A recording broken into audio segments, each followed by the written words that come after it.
Hi, Rixpoet. This is Ella from Colorado, USA. This poem will not heal you. It won't even comfort you.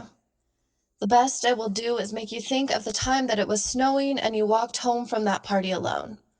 And the snow was so quiet and the light was so perfect, so you just stood there and screamed. Because you had to do something in that moment, so that you could remember it, how soft and peaceful life could be.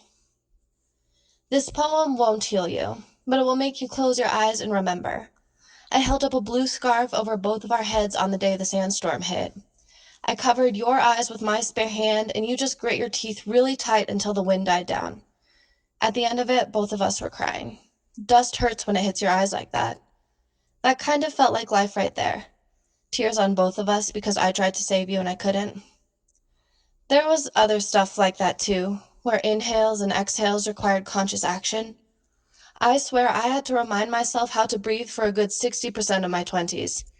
That was the time I decided life was so unfair that I left my family and called Africa my home.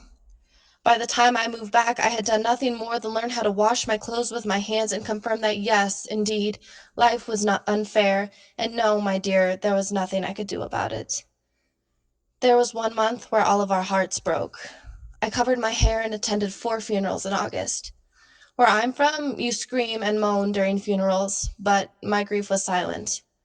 Then I got a call from my mother, and she said, "You have taught your sister the way of the wild, and now she wanders like you, and I will never forgive you."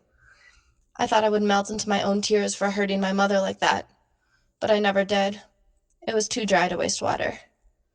When I grieved in Africa, the women pressed their cheeks to mine and held my hands with bony fingers and said, "God knows.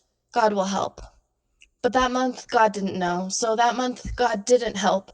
And so those women held my hands and said the next best thing. "I know. I can help." And that was the first time I felt love. In this life, I've had sadness, but it fills me like a wave at the bottom first, so you can still smile when it hits you.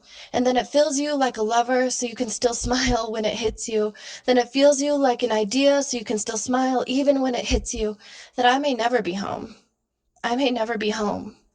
I may never be home, and this poem will not heal you.